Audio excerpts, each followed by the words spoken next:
Selamat malam, ketemu lagi dengan saya Amanda Komaling di fanpage Mata Bicara yang disiarkan secara langsung dari Kota Manado. Dan pada malam hari ini kita akan sama-sama menyaksikan debat publik calon bupati dan wakil bupati di Minahasa Utara tahun 2020 yang sedang berlangsung di Hotel Sultan Raja.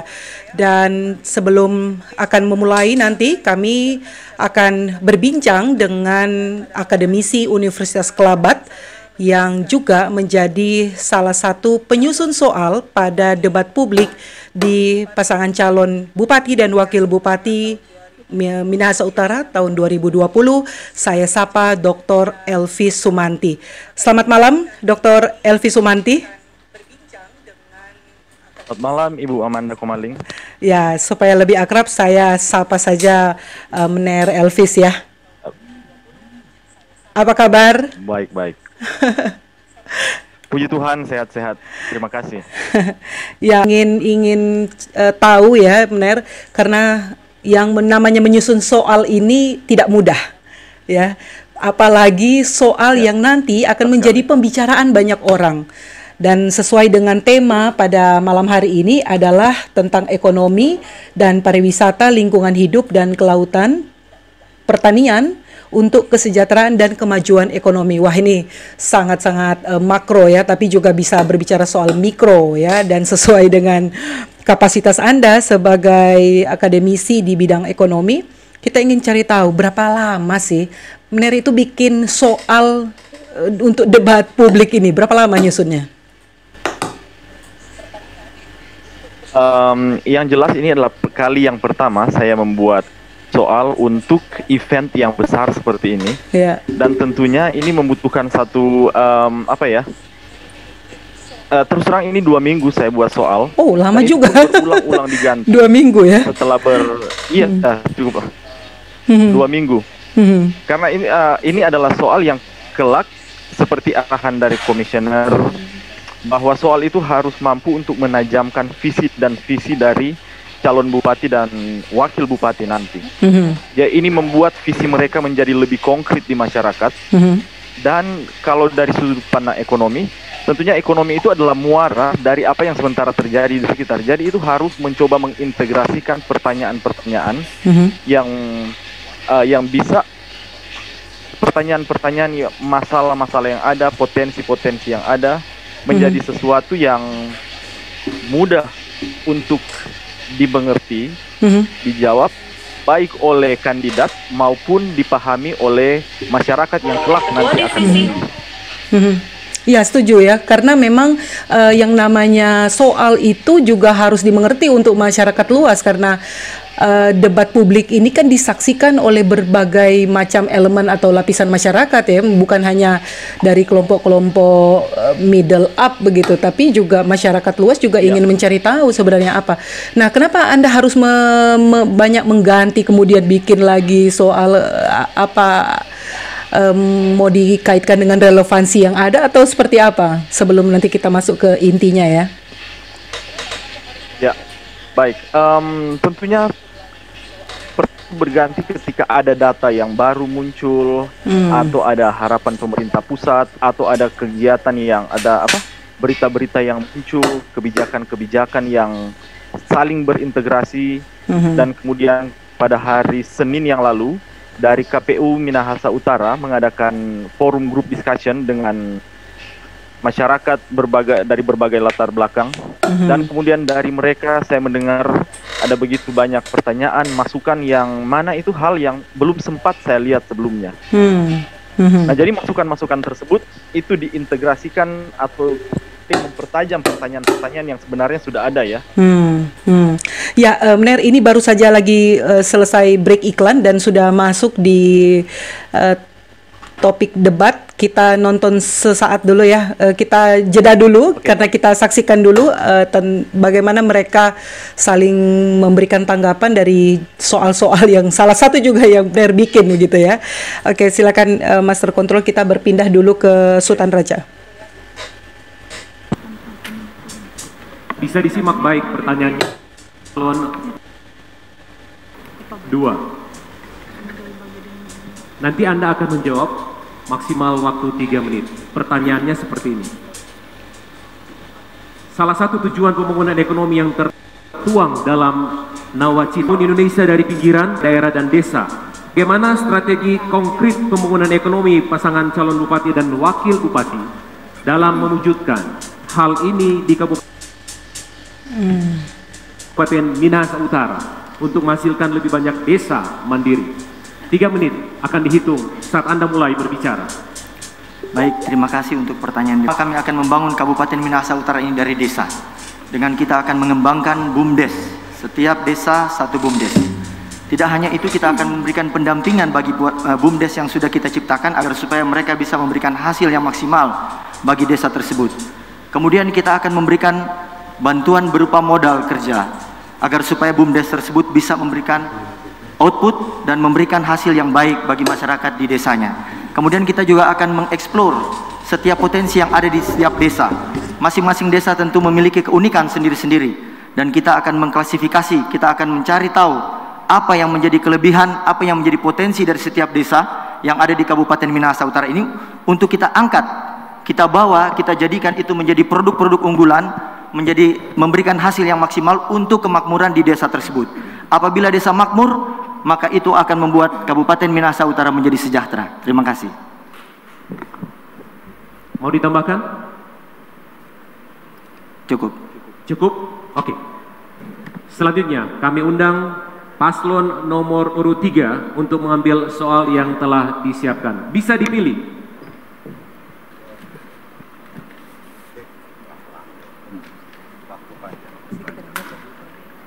Simak baik pertanyaannya.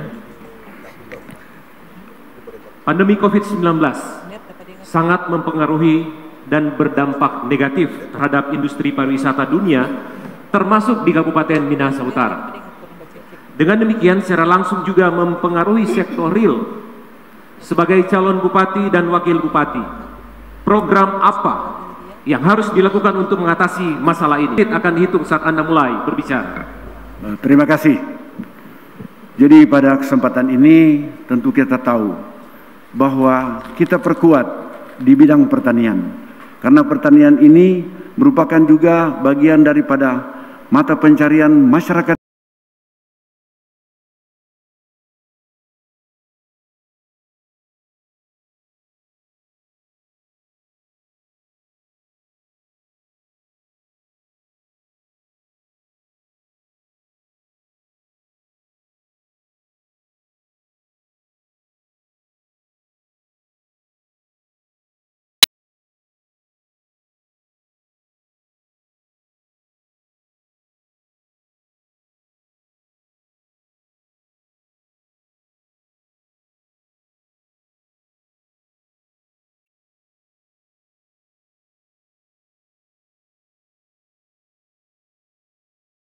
Pun tidak terkecuali, kami ingin membangun Minahasa Utara sinergitas secara adil, merata, tanpa terkecuali, dan pariwisata adalah prioritas kami juga.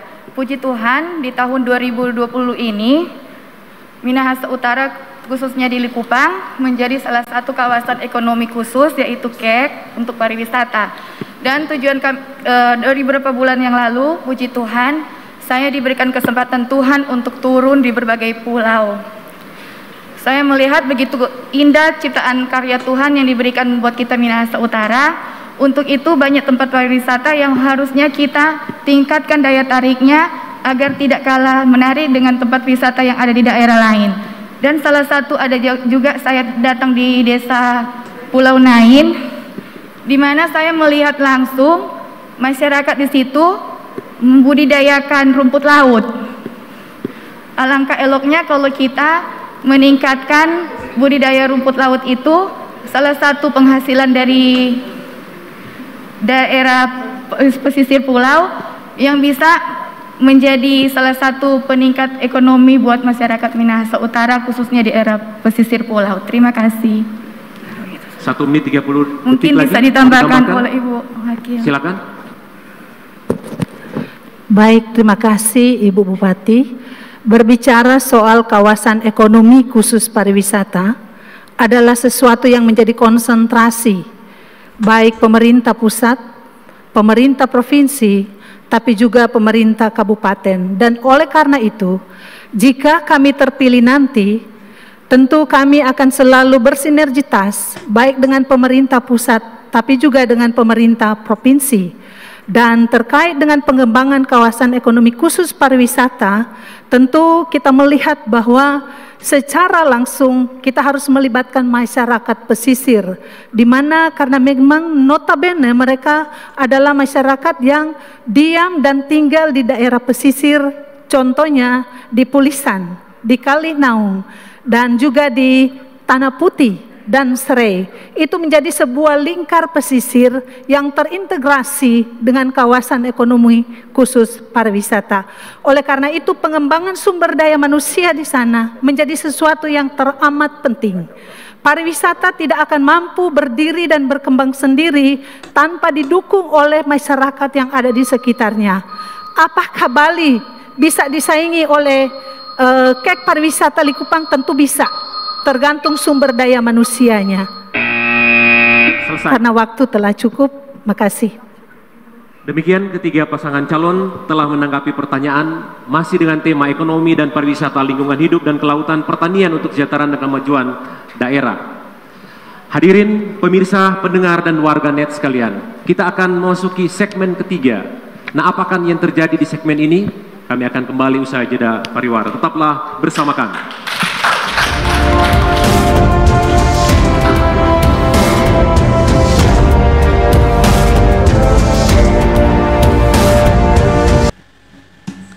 Ya, saat ini saya bersama-sama dengan Dr. Elvi Sumanti, akademisi dari Universitas Kelabat yang juga menjadi salah satu tim penyusun soal pada saat debat publik paslon Bupati dan Wakil Bupati Minahasa Utara 2020.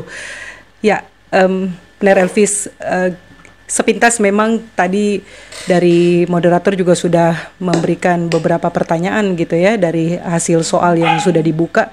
Ada beberapa pertanyaan yang menyangkut tentang, kalau tidak salah saya dengar tadi, menyangkut tentang pariwisata kemudian dengan perikanan. Apakah juga poin tersebut juga Anda yang membuat soalnya? Ya, jadi untuk malam hari ini itu ada 3 penyusun soal. Saya dari bidang ekonomi, pariwisata, kemudian ada Prof. Urbanus Naharia tentang hubungan dengan lingkungan hidup dan kelautan, kemudian juga dari Dr. Henry Lengkong membahas tentang pertanian ya. Jadi ada beberapa pertanyaan dari saya dan juga dari panelis yang lain. Dan memang karena pertanyaan-pertanyaan dari kami itu saling terkait ya. Ya, betul. terkait. Saling Jadi memang, ini ya, ada relevansinya, ada relate-nya ya, benar ya. Karena berbicara pariwisata pasti juga tentu akan juga saling bermuaranya mendukung. ke ekonomi kan? Iya, betul, ke ekonominya ya. Nah, Ner, ini yang kita tahu bersama bahwa di Minahasa Utara ini sementara dikembangkan dengan cepat, apalagi program pemerintah pusat Pak Presiden Jokowi untuk pengembangan pariwisata dan juga KEK ya yang ada di Minahasa Utara. Nah, apa yang menjadi perhatian Anda sebagai seorang akademisi kemudian melihat secara makro dan mikro dari program pemerintah pusat ini untuk kedepannya? Baik. Pertama tentu harus kita syukuri dalam beberapa tahun terakhir ini perkembangan pertumbuhan ekonomi di Minahasa Utara itu cukup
seperti ini, apakah ini juga ada kaitannya dengan pembangunan-pembangunan yang mengalami percepatan begitu ya di area KEK, dan kemudian adanya rencana untuk pariwisata masuk di Minahasa Utara itu masuk dalam agenda pemerintah pusat gitu?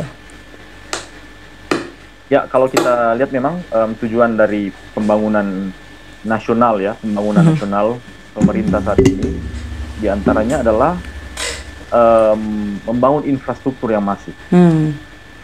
Karena ini percepatan ekonomi, terlepas dari masalah-masalah yang muncul oleh karena pembangunan infrastruktur ini, tentunya kita mungkin dalam 1-2 tahun pembangunan infrastruktur itu kita belum merasakan secara besar ya manfaatnya.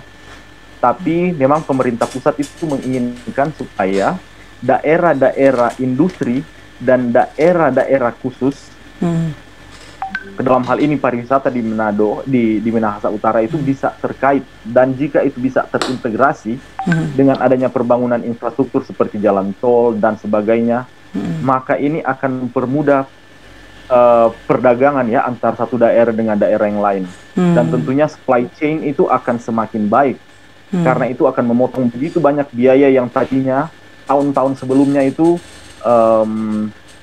cukup besar. Bagaimana barang itu dari pedesaan bisa sampai di kota itu membutuhkan biaya yang cukup besar, tapi dengan adanya pembangunan infrastruktur ini, biaya itu menjadi lebih murah, dan kemudian orang dari satu tempat ke tempat yang lain itu menjadi lebih mudah. Jadi terlepas dari kita bicara tentang COVID-19 ya, sebelum COVID-19 itu, sebelum masa pandemi sebelum masa pandemi ya, tepat sekali. Ya, Dr. Elvis, ini kayaknya sudah mulai lagi di Sultan Raja, nanti kita akan beralih, namun setelah itu saya ingin berdiskusi dengan Anda, apakah yang lebih, menurut Anda, mana yang akan lebih menguntungkan? Apakah ekonomi pariwisata kemudian harus didukung juga dengan pertambangan yang ada, karena kita tahu di Minahasa Utara juga memiliki kandungan mineral emas yang cukup tinggi di sana, sehingga harus dieksplorasi, tapi ya harus jangan sampai mengorbankan lingkungan di sana. Sebelum kita bahas itu, kita saksikan dulu karena sudah mulai di Sultan Raja. Oke, baik, kita join.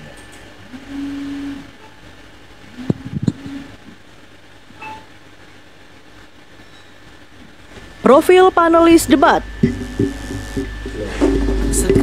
Dr. Elvis Ronald Sumanti, SEMFM, Kepala Program Studi Akuntansi Universitas Telabat. Profesor Dr. Urbanus Naharia, MSI, Wakil Rektor Universitas Negeri Manado, Guru Besar Fakultas MIPA Universitas Negeri Manado. Dr. Henry Lengkong, SPT, MSI, MKes, Dosen FMIPA Universitas Samratulangi, Anggota Senat FMIPA Universitas Samratulangi.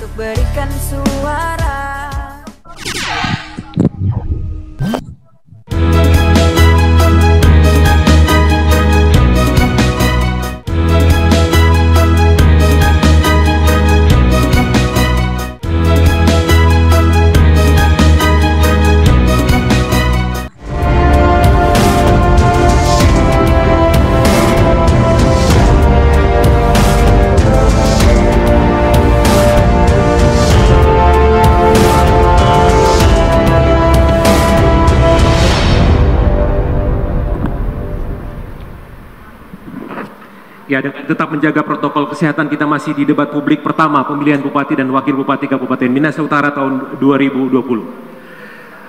Hadirin pemirsa Komando TV, pendengar RRI dan warganet di media sosial, kita di segmen ketiga ini akan berdebat sesama calon Wakil Bupati. Sudah berada di tempat di podium yang disediakan sesuai dengan urutan kesempatan bertanya pertama. Pertanyaan akan diajukan oleh calon Wakil Bupati nomor urut 3 ke calon Wakil Bupati lainnya. Kami tegaskan bahwa pertanyaan masih sesuai dengan tema ekonomi, pariwisata, lingkungan hidup, dan kelautan pertanian untuk kesejahteraan dan kemajuan daerah. 2 menit ini Anda akan gunakan untuk bertanya ke calon lainnya, entah 2 pertanyaan masing-masing ke calon lainnya, tetapi totalitas waktu yang disediakan hanya 2 menit. Silakan calon Wakil Bupati nomor urut 3, 2 menit akan dimulai saat Anda berbicara. Terima kasih calon Wakil Bupati nomor urut 1. Minahasa Utara mempunyai luas perkebunan kelapa yang besar, tercatat kurang lebih 40.000 hektar atau kurang lebih 65% dari luas areal pertanian. Memiliki petani yang sebagai pemilik kelapa kurang lebih 19.000 kakak. Dengan demikian bahwa kelapa ini sangat berpengaruh untuk kesejahteraan masyarakat Minahasa Utara. Tetapi kondisi sekarang petani kelapa itu lagi terpuruk. Pertanyaan saya, bagaimana strategi dan kiat-kiat Ibu calon Wakil Bupati nomor urut 1 untuk mensejahterakan para petani kelapa ini? Terima kasih. Baik. Calon nomor urut 1 akan menjawab 2 menit. Bapak masih bertanya? Ya. Bagaimana strategi? Selesai. Calon wakil nomor 2. Urutannya ke calon nomor 1. Silakan. 2 menit mulai dari saat Anda berbicara. Baik, terima kasih Saudara calon wakil bupati nomor urut 3. Sekiranya Tuhan berkenan kami terpilih sebagai wakil bupati Minahasa Utara, dihadapkan dengan persoalan turunnya harga kopra di sektor pertanian ini telah memukul harga kopra ini turun begitu drastis sehingga masyarakat petani kopra ini menghadapi persoalan yang besar terkait dengan perekonomian mereka. Kita sendiri di sini banyak yang terlahir dari keluarga petani. Saya sendiri terlahir dari keluarga petani. Oleh karena itu dengan turunnya harga kopra ini telah membuat sengsara banyak masyarakat Sulawesi Utara tapi juga di Minahasa Utara. Untuk mengimbangi persoalan ini, dikarenakan kewenangan terkait dengan kenaikan harga kopra bukan ada pemerintah kabupaten, maka kami akan melakukan perimbangan dengan cara lain untuk menemukan ekonomi keluarga, ekonomi kerakyatan dari sektor pertanian. Saya mencontohkan, kalau ladang pertanian, ladang sawah sekarang ini sudah sangat dibiarkan. Banyak para masyarakat yang lebih memilih untuk terlibat langsung, terjun langsung di sektor jasa. Mereka meninggalkan sektor pertanian. Kita harus memberikan edukasi kepada masyarakat.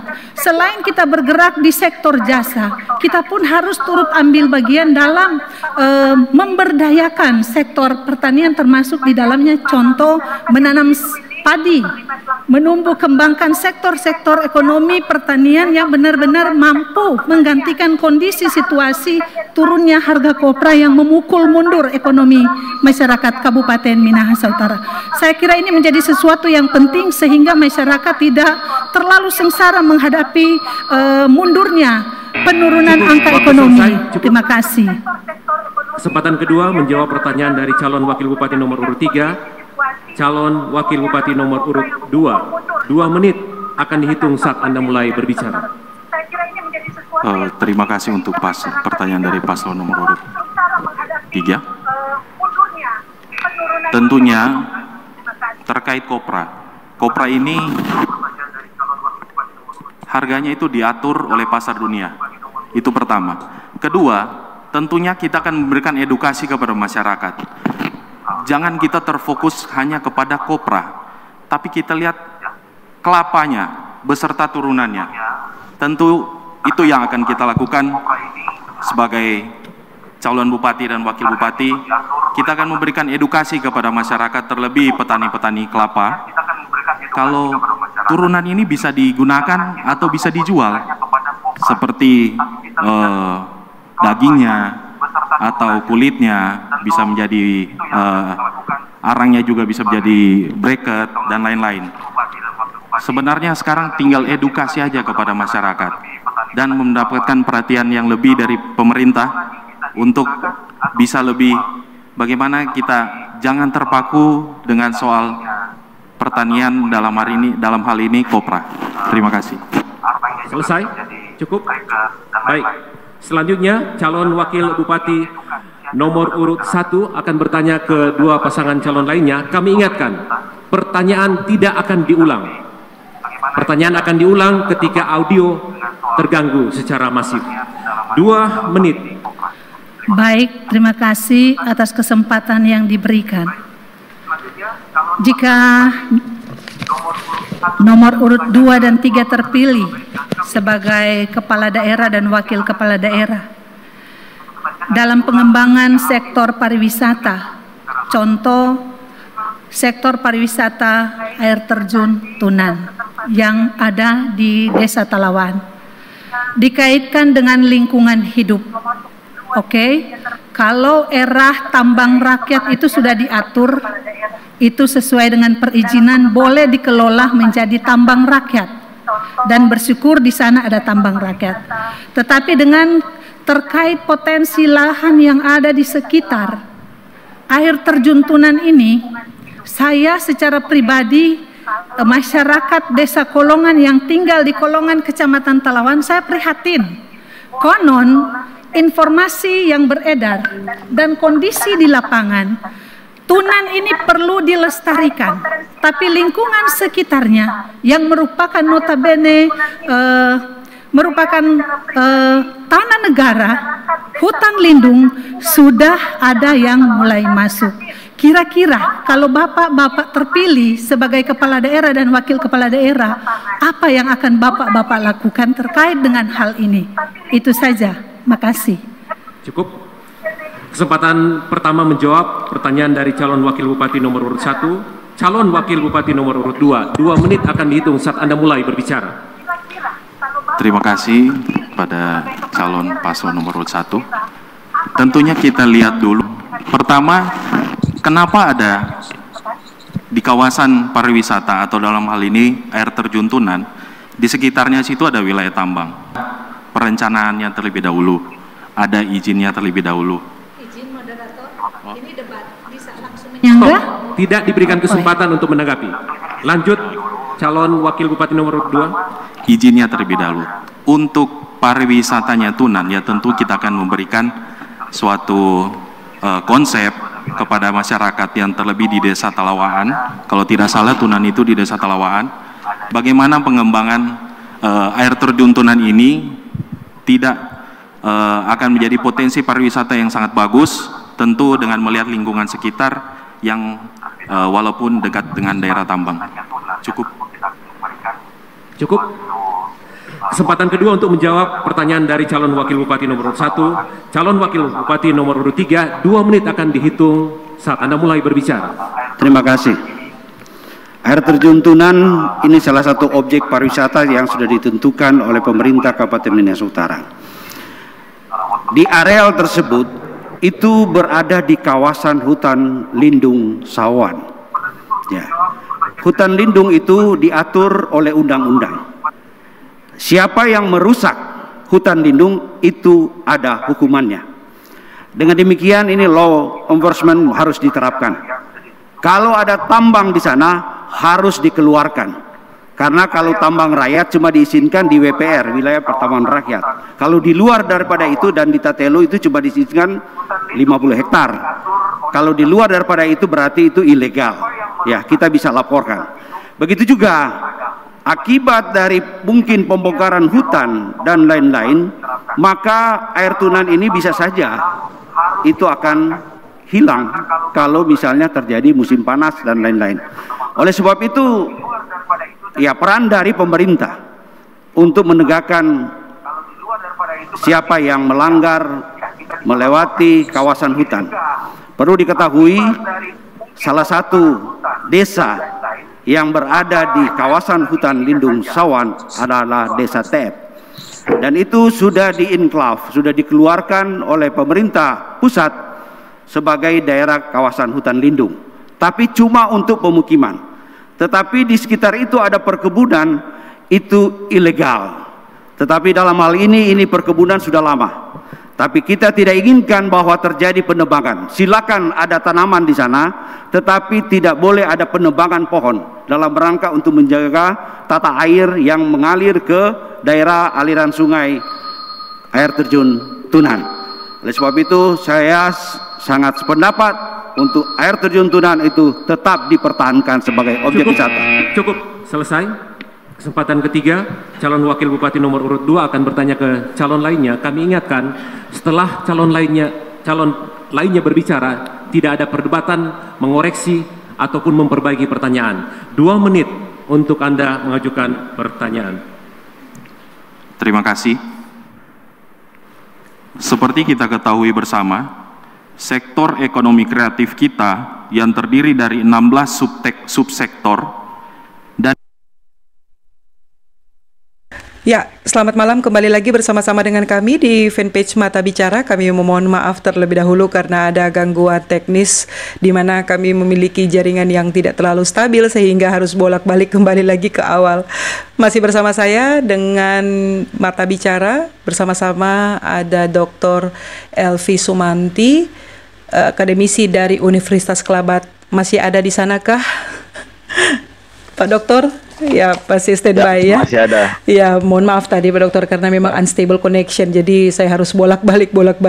Begitulah kalau siaran live ya. Dan saya tidak bisa membayangkan bagaimana dengan masyarakat yang berada di kepulauan, di Pulau Lihunu misalnya, atau di wilayah-wilayah yang signalnya kita tahu bersama di mana ya, di Likupang juga ya, di Likupang Barat sana juga kan signalnya tidak begitu baik. Apakah mereka bisa menikmati juga menikmati? Ya, ada beberapa tempat ya. Iya, blank spot di sana ya.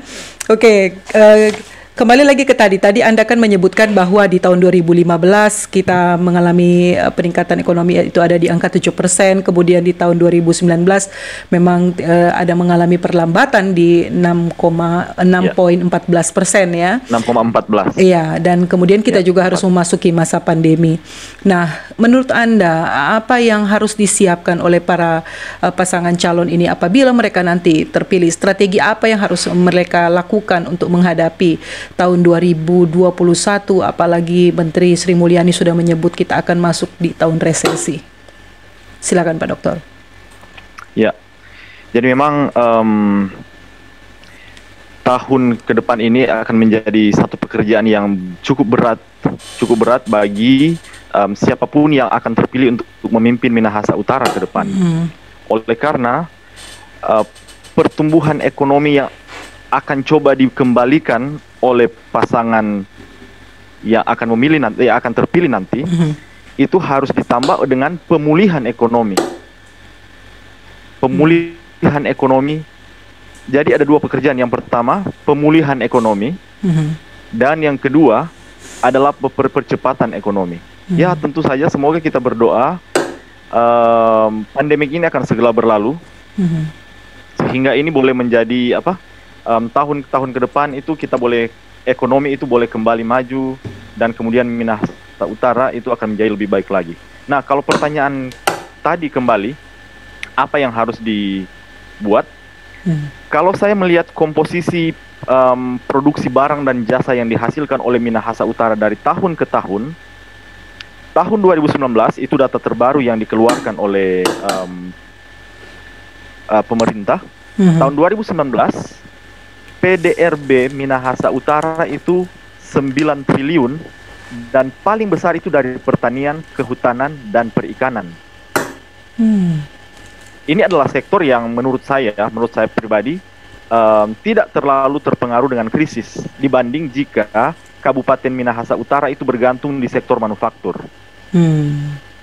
Kalau saya lihat di sini, data di sini, terbesar itu adalah pertanian, kehutanan, dan perikanan 28%, dan kemudian manufaktur itu 11,72. Pertanian berapa persen tadi Pak Dokter? Pertaniannya berapa persen? Totalnya itu 28%. Oke. 28% atau sekitar, sebentar, coba lihat ini data yang ada, itu 2,4 triliun. Oke. Ini untuk produksi PDRB-nya ya, barang jasa dari sektor ini ya. Nah, yang mungkin cukup terpukul adalah pariwisata, yang kita ketahui secara langsung. Tapi pariwisata itu tidak terlalu besar juga. Pariwisata itu tidak terlalu besar. Mungkin yang bisa saya lihat di sini, dari data ini tidak mengatakan secara langsung berapa besar pariwisata, tapi data-data ini menunjukkan ada pertumbuhan di penyediaan akomodasi dan makan minum. Yang tahun 2018 itu 97 miliar, dia naik menjadi 103 atau sekitar 6 miliar. Mungkin salah satu faktor pendorong di sini adalah pariwisata, menyebabkan naiknya pendapatan atau produksi barang jasa di bidang akomodasi. Dan perhotelan di sana ya. Kemudian ya, dan makan minum. Tapi itu tidak sesignifikan di pertanian, kehutanan dan perikanan yang dari 2018 ke 2019 dia itu naik sekitar 140 miliar. Wah, itu jomplang sekali itu perbedaannya ya. Iya. Oke. Jadi tetap memang sektor pertanian, kehutanan dan perikanan harus menjadi andalan. Harus menjadi fokus, harus tetap menjadi andalan dari pemerintah yang akan dari pasangan yang kelak akan menjadi bupati dan wakil bupati. Iya. Nah, sekarang bagaimana tanggapan Anda tentang pertambangan kita gitu? Sementara kalau misalnya memang kita harus meningkatkan fokusnya itu harus di pertanian, perikanan dan kehutanan karena itu menjadi salah satu leading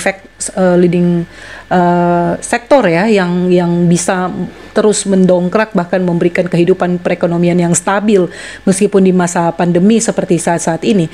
Nah, ada sektor pertambangan di sana. Bagaimana Anda melihat ini? Nah, oke, baik. Saya coba lihat dari data juga ya. Ini dari data yang ada. Pendapatan kita dari pertanian, kehutanan dan perikanan 28% itu berkurang 0,1% dari tahun sebelumnya. Dari tahun 2000 pertambangan dari 2018. Oke. Dia turun sekitar 10%, dia turun 0,1%. Nah, kalau pertambangan itu malah naik 1%. Tapi pertambangan itu hanya 11,17. Nah, ini menurut pendapat saya, pertambangan itu punya potensi yang besar. Tapi yang menjadi isu di sini adalah pembangunan ekonomi yang sustainable. Ya, setuju. Ya, itu yang berkelanjutan ya. Pemerintah akan mengelola pertambangan ini, tapi dengan cara yang bisa berkelanjutan atau ya green economic lah. Itu ya. Ini memang satu pekerjaan yang besar. Ya. Dan itu memang sudah terbukti ya bahwa di masa pandemi yang satu-satunya sektor yang bisa bertahan untuk menghadapi masa-masa krisis kita itu memang di sektor pertanian, perikanan dan kehutanan. Tapi barangkali mungkin apakah Anda juga punya pandangan lain mengenai perkebunan kita dalam hal ini masalah kopra yang juga Anda sebut tadi soal kelapa gitu. Bagaimana menurut Anda? Tunggu sebentar Pak Dokter, ini sudah mau mulai. Kita pindah dulu sebelum Anda jawab yang tadi, sambil Anda mungkin punya data yang lain dan bisa memberikan kajian-kajian yang lebih ilmiah bagi kita semua. Kita pindah dulu ke Sultan Raja karena di Sultan Raja sudah mulai lagi. Masih seputar tema yaitu ekonomi dan pariwisata, lingkungan hidup dan kelautan, pertanian untuk kesejahteraan dan kemajuan daerah. Kami ingatkan, hanya sekali kesempatan untuk bertanya kedua calon lainnya. Pertanyaan tidak akan diulang atau dikoreksi atau diperbaiki sementara kalimat lain bergulir. Jadi simak baik-baik pertanyaannya. Dan kedua, pertanyaan bisa 2 atau lebih atau hanya satu saja kepada calon lainnya, tapi waktunya hanya 2 menit. Oke, kita mulai sesuai dengan urutan yang telah disepakati sebelumnya. Calon Bupati nomor urut 3 diberikan kesempatan bertanya. Secara berturut-turut akan dijawab oleh calon Bupati nomor urut 1 dan calon Bupati nomor urut 2. Disimak baik pertanyaannya dan silakan calon Bupati nomor urut 3, 2 menit akan dihitung saat Anda mulai berbicara. Terima kasih. Pertanyaan yang pertama untuk paslon, saya ulangi, untuk calon Bupati nomor urut 1. Sulawesi Utara, khususnya di Kupang, yang menjadi bagian dari Kabupaten Minahasa Utara, terpilih menjadi kawasan ekonomi khusus pariwisata. Jika saudara terpilih menjadi bupati, bagaimana peran pemerintah daerah dalam mensupport dan memberikan inovasi dalam mendukung KEK pariwisata? Silakan. Yang kedua, untuk paslon ataupun calon bupati nomor urut 2. RTH menjadi sangat penting dalam perencanaan wilayah untuk mempertahankan suatu lingkungan hidup yang baik. bagaimana gagasan dan inovasi RTH agar mempunyai daya tarik publik. Demikian. Silakan kesempatan pertama, calon bupati nomor urut 1 akan menanggapi selama 2 menit, akan dimulai saat Anda mulai berbicara. Terima kasih. Saya akan menjawab pertanyaan dari Bapak Sompi. Tentunya kalau Tuhan berkenan saya menjadi berkah baik buat masyarakat Minahasa Utara yang bersangkutan dengan pariwisata, tentunya kami akan meningkatkan daya tarik di bidang pariwisata. Di wisata alam membuat sehingga wisata alam yang terdapat di Minahasa Utara khususnya di Likupang tidak kalah menarik dengan wisata alam yang sudah banyak dikenal oleh masyarakat lain seperti Bali, Pulau, dan banyak lagi di tempat lain. Dan juga kami akan memperkenalkan wisata alam kita yang ada di Likupang itu secara baik, dan juga dalam budaya adat dan istiadat kita bersyukur kepada Tuhan. Kita sebagai masyarakat Minahasa Utara, tentunya saya sebagai perempuan Minahasa Utara, orang Tonsea, merasa bangga memiliki kebudayaan alam yang begitu indah di tanah kita Minahasa.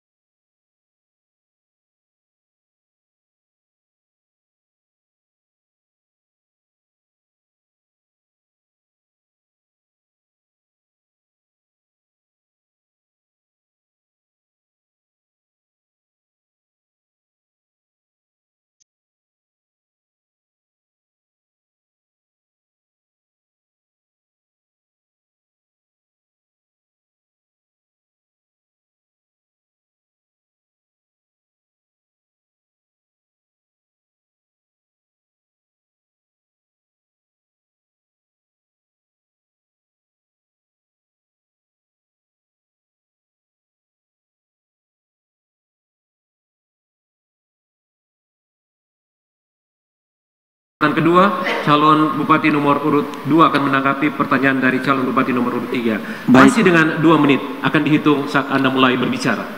Baik, terima kasih atas pertanyaan dari calon bupati nomor urut 3. Kabupaten Minahasa Utara ini masih cukup luas ruang terbukanya, sehingga seharusnya kita tidak terlalu akan fokus untuk menciptakan ruang terbuka hijau.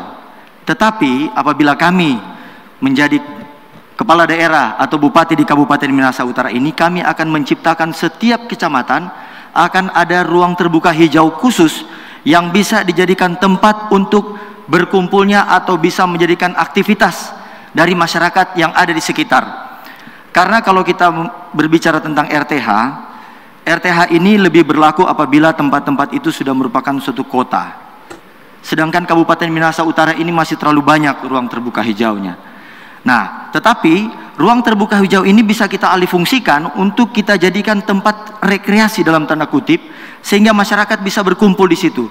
Aspek sosial bisa dapat kita di situ. Kemudian ini akan menjadi contoh agar supaya di setiap kecamatan ini, kalau kita ciptakan ruang terbuka hijau yang ada tempat rekreasinya, akan menjadi tujuan tempat berkumpul masyarakat.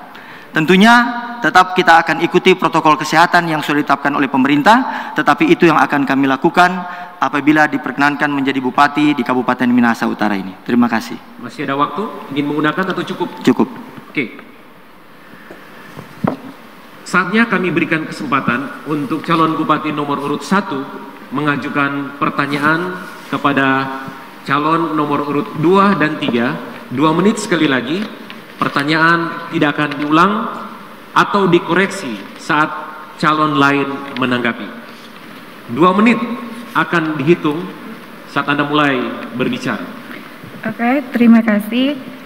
Pertanyaan ini saya akan tanyakan buat paslon nomor urut 2 dan 3. Apa solusi yang bisa diberikan agar pembangunan infrastruktur tidak memberi dampak negatif terhadap masyarakat, lahan pertanian, dan lingkungan? Terima kasih. Kesempatan pertama menjawab dalam waktu 2 menit, calon bupati nomor urut 2. Terima kasih atas pertanyaan yang diberikan oleh calon bupati nomor urut 1. Dalam bangunan tentu pasti ada dampak kerusakan lingkungannya.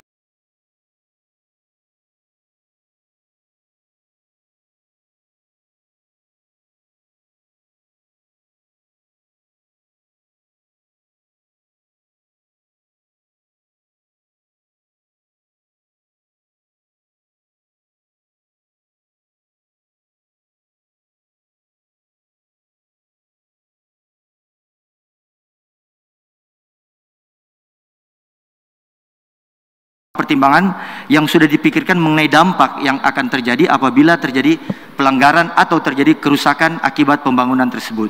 Terima kasih. Cukup. Selanjutnya, calon bupati nomor urut 3 akan menanggapi pertanyaan dari calon bupati nomor urut 1. Masih dengan 2 menit akan dihitung saat Anda mulai berbicara. Dalam hal pembangunan, tentu yang paling utama ialah kita memperhatikan infrastruktur. Karena infrastruktur ini dapat memberikan juga nuansa baru terhadap seluruh masyarakat yang ada. Sebagai contoh, dengan infrastruktur yang bagus, yang baik, maka daerah kita akan maju. Karena antara lain, dengan dibukanya akses-akses jalan yang menghubungkan satu desa dengan desa yang lain, satu daerah dengan daerah yang lain, satu kabupaten dengan kabupaten yang lain, dan seterusnya. Itu akan membuat meningkatnya perekonomian dari desa itu sendiri, dari kabupaten itu sendiri. Kaitan juga dengan membangun infrastruktur, tentu kita tetap mengandalkan bagaimana sesungguhnya sesuai dengan ketentuan yang berlaku dan disesuaikan dengan kebutuhan-kebutuhan dari masyarakat. Sebab sebagai contoh, infrastruktur yang ada di Kabupaten Minahasa Utara, khususnya di Likupang, berbeda dengan infrastruktur yang ada di, katakanlah, Kauditan. Apa sebab? Karena Likupang itu adalah kita bangun infrastruktur, misalnya tambat kapal ataupun perahu. Kalau di Kauditan mungkin saja jalan, hubungan antara desa satu dengan desa yang lain, terkait juga dengan hubungan antara perkebunan yang satu dengan perkebunan yang lain, agar ini membuka akses dan perekonomian saatnya. Demikian, terima kasih. Cukup. Saatnya calon bupati nomor urut 2 bertanya ke calon bupati nomor urut 3 dan 1. Kami ingatkan, pertanyaan hanya 1 kali untuk disimak, tidak akan dikoreksi atau diperbaiki ketika calon lain bergulir menjawab. 2 menit akan dihitung saat Anda mulai berbicara. Terima kasih. Kami akan bertanya kepada calon bupati nomor urut 1. Kita tentu tahu akibat COVID ini ekonomi kita runtuh. Bukan hanya Indonesia, bukan hanya Provinsi Sulawesi Utara, termasuk Kabupaten Minahasa Utara. Salah satu aspek yang penting dalam mempertahankan ekonomi itu adalah aspek stabilitas inflasi. Bagaimana strategi dan langkah-langkah konkret yang akan dilakukan yang akan dilakukan oleh calon bupati nomor urut 1 di dalam menjaga stabilitas inflasi di masa COVID-19 ini. Kemudian untuk untuk calon nomor 3, dari sektor kelautan, bagaimana membangun sektor kelautan kita, di mana Kabupaten Minahasa Utara memiliki garis pantai yang panjang seperti disampaikan tadi, bagaimana mengembangkan potensi-potensi kelautan kita yang memberikan dampak pada pembangunan ekonomi. Terima kasih. Sesuai urutan, kami persilakan calon bupati nomor urut 3 menanggapi pertanyaan dari calon bupati nomor urut 2. Kembali 2 menit akan dihitung saat Anda mulai berbicara. Terima kasih. Sebagaimana yang menjadi misi kami, bahwa ada kaitan dengan kelautan. Karena panjang pantai Minahasa Utara termasuk paling panjang di Sulawesi Utara, yaitu 292,2 km panjang pantainya. Sehingga ada di situ 4 kecamatan yang ada kaitan dengan kelautan itu sendiri. Yang pertama, Kecamatan Wori, Likupang Barat, Likupang Timur, dan Kemah. Oleh sebab itu, pada kesempatan ini, tentu dari 10 kecamatan, 4 yang ada kaitan dengan kelautan, maka di sini sangat mempengaruhi perekonomian daripada masyarakat kita. Karena yang paling banyak di dalam kecamatan itu ialah para nelayan-nelayan yang ada. Oleh sebab itu, untuk meningkatkan kesejahteraan mereka, kaitan juga untuk kesejahteraan bersama, maka mereka itu harus kita bantu sesuai dengan kebutuhan-kebutuhan dari masyarakat yang ada di kecamatan sebagaimana yang saya sebutkan tadi. Misalnya mereka dibantu dengan peralatan yang kaitan dengan motor laut, dibangun infrastruktur tambat ikan, ya, dibangun juga yang lain-lain. Kemudian tentu kita carikan jalan keluar agar supaya produk-produk mereka itu tetap berada dalam produk yang bisa menghasilkan yang terbaik. Kita bangun juga pabrik es, kita bangun cold storage untuk ketetapan daripada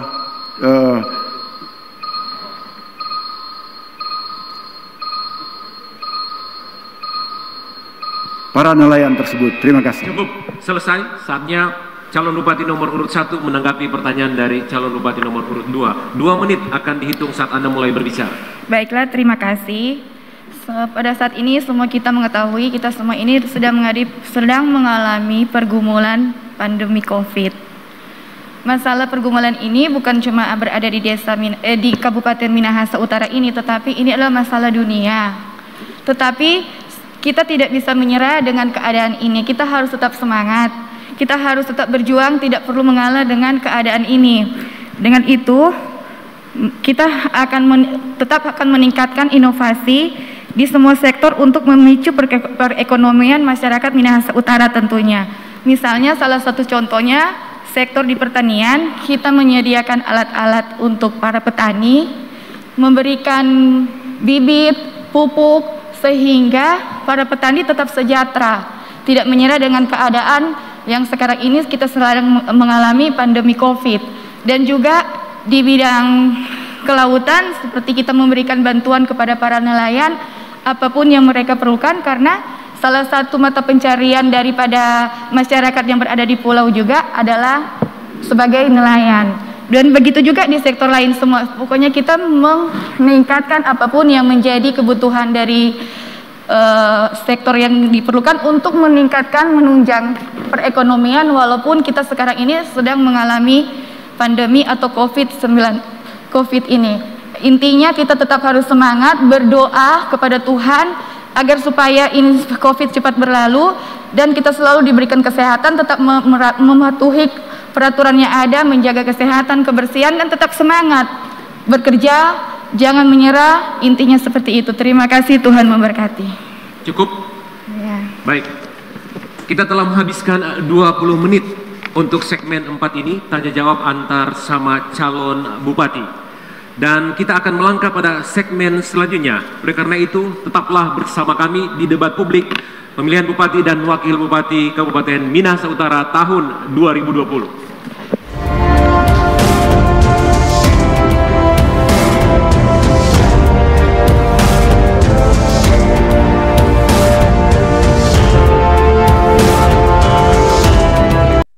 Ya, pemirsa Mata Bicara yang masih bergabung bersama-sama dengan kami masih terhubung dengan Dr. Elvi Sumanti yang merupakan akademisi dari Universitas Kelabat yang juga menjadi salah satu tim penyusun soal pada debat kandidat atau debat publik yang dilaksanakan di Minahasa Utara oleh pihak penyelenggara.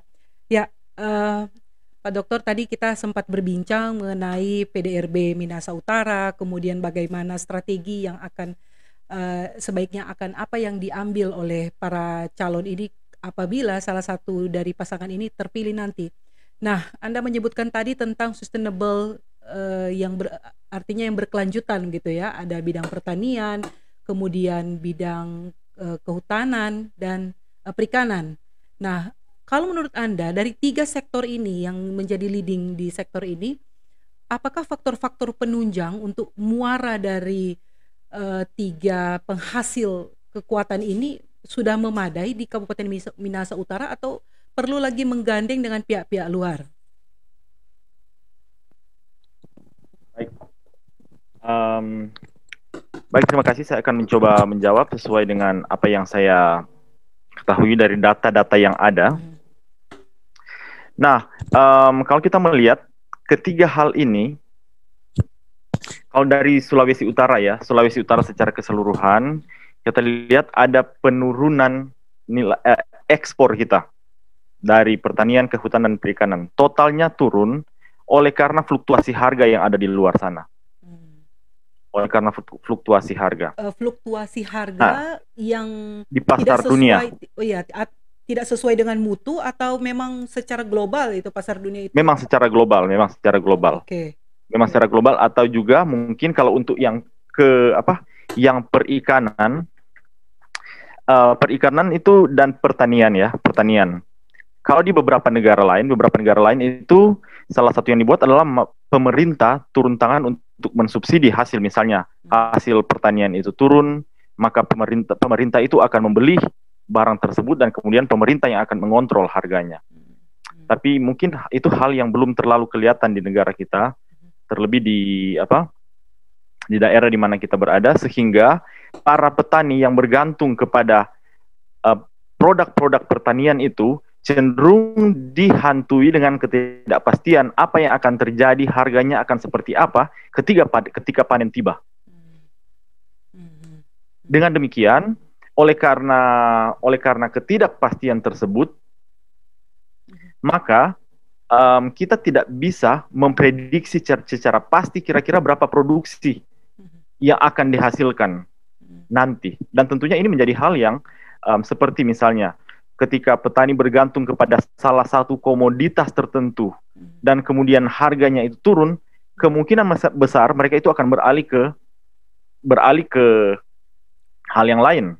Ada kemungkinan mereka akan beralih ke bidang jasa dan seterusnya, meninggalkan lahan pertanian yang cukup besar yang jika dikelola dengan sangat baik itu bisa memberikan hasil ekonomi yang baik bagi Minahasa Utara. Sayang sekali ya kalau misalnya nanti tidak ada yang mampu untuk mencari jalan keluar, kalau misalnya bisa terus-menerus kemudian masyarakat akan beralih ke sektor jasa, meninggalkan kemudian yang menjadi kejayaan ya. Nah, kalau misalnya di dalam sektor yang sudah ada ini, kita tahu ada pariwisata, kemudian yang tadi Anda sebut perikanan, kehutanan, kemudian juga pertanian kita. Nah, bagaimana dengan pengembangan wilayah-wilayah terpadu yang berada di sekitar lokasi Likupang Barat tersebut? Karena kita tahu di sana juga SDM-nya juga harus dipersiapkan gitu ya, Pak Dokter. Dan SDM ini beberapa waktu lalu kita tahu sudah dipersiapkan untuk bagaimana mereka bisa menghadapi atau melayani tamu-tamu atau turis-turis dari China. Nah, bagaimana menurut Anda? Apakah kita perlu membuka pasar yang lain, bukan hanya berharap pasar dari China begitu? Oke, pertama ada kecenderungan di beberapa tempat ya, di beberapa tempat, bukan di Sulawesi Utara, di beberapa tempat yang bergantung ke pariwisata, ada saat di mana mereka lebih mementingkan wisatawan mancanegara daripada wisatawan lokal. Padahal pada saat seperti ini ketika wisatawan mancanegara tidak ada, maka yang berperan itu adalah para wisatawan lokal. Dengan demikian, beberapa tempat itu wisatawan lokal itu bukan di Sulawesi Utara, di tempat-tempat yang lain, wisatawan lokal itu untuk masuk ke dalam itu tidak diperbolehkan atau bahkan dikenakan biaya yang cukup besar. Dan ketika pandemik seperti ini, ketika wisatawan mancanegara itu tidak datang, maka ini yang terjadi. Dengan kata lain, pembangunan pariwisata itu mampu menarik masyarakat, setidaknya masyarakat sekitar yang setiap hari itu bisa berkunjung ke sana secara berkelanjutan, dan demikian itu bisa membangun masyarakat di mana tempat lokasi-lokasi pariwisata itu ada. Dan selain itu juga, memang pemerintah pusat saat ini, pembangunan infrastruktur itu selalu disertai dengan vokasi-vokasi, pelatihan. Dan saat ini sebenarnya itu ada banyak sekali negara-negara yang ingin untuk membangun masyarakat-masyarakat khususnya di daerah-daerah yang sementara membangun atau bisa dikatakanlah berkembang atau bahkan yang tertinggal. Jadi ada sebaiknya jika pemerintah Minahasa Utara nanti itu bisa bekerja sama dengan pemerintah luar negeri atau universitas-universitas di luar negeri untuk membangun masyarakat. Dengan demikian, dana itu bisa datang dari luar negeri, ada kolaborasi yang luar biasa di sana antara masyarakat Minahasa Utara dengan pihak dari luar. Saya setuju tadi Anda menyebutkan bahwa target untuk pariwisata jangan lupa dengan domestik begitu ya. Karena memang sudah terbukti juga di masa-masa pandemi seperti ini kita tidak bisa berharap untuk tamu-tamu asing masuk di tempat kita. Ya, sebelum kita lanjut dalam pembicaraan kita, diskusi kita, Pak Dokter, kita lanjut lagi di Sultan Raja. Ini kayaknya sudah mulai lagi. Ini kayaknya sudah mau masuk segmen-segmen akhir. Fase terakhir ya. Ya, ini nanti yang paling sesi tegangnya di sini. Kita saksikan bersama. Baik. Baik, hadirin pemirsa, pendengar, dan warganet sekalian, kita masih di debat publik pertama pemilihan Bupati dan Wakil Bupati Kabupaten Minahasa Utara tahun 2020. Akhirnya kita tiba pada segmen terakhir. Di segmen kelima ini, masing-masing pasangan calon akan menghabiskan waktu 3 menit untuk pernyataan penutup, apakah itu masih terkait tema atau jenis catatan kampanye lainnya. Sesuai dengan nomor urut yang telah disepakati sebelumnya, masing-masing paslon nomor urut 1, dilanjutkan paslon nomor urut 2, dan terakhir paslon nomor urut 3. Kesempatan pertama, 3 menit untuk paslon nomor urut 1 akan dihitung saat Anda mulai berbicara. Baik, terima kasih. Terkait dengan visi dan misi yang telah kami sampaikan secara detail lewat program-program kerja yang menjadi tema pembahasan dalam debat publik saat ini, tentu kami ingin menggarisbawahi bahwa sesungguhnya masyarakat Minahasa Utara bisa sejahtera apabila pemimpinnya memiliki integritas yang kuat. Dan oleh karena itu, integritas adalah satu kesatuan seluruh ASN yang ada di jajaran pemerintah Kabupaten Minahasa Utara bersama dengan kepala daerah dan wakil kepala daerah dalam menghantar masyarakat Minahasa Utara untuk menuju kesejahteraan dalam peningkatan ekonomi kerakyatan, dalam pengembangan pariwisata, dalam menjaga kelestarian lingkungan hidup, tapi juga dalam memicu perekonomian yang dihasilkan dari sektor kelautan. Saya contohkan terkait dengan nelayan tradisional, tapi juga nelayan modern. Tentu ini adalah dua hal yang tidak bisa disandingkan secara bersama, karena ini memiliki kepentingan yang berbeda. Oleh karena itu, masyarakat pesisir yang ada di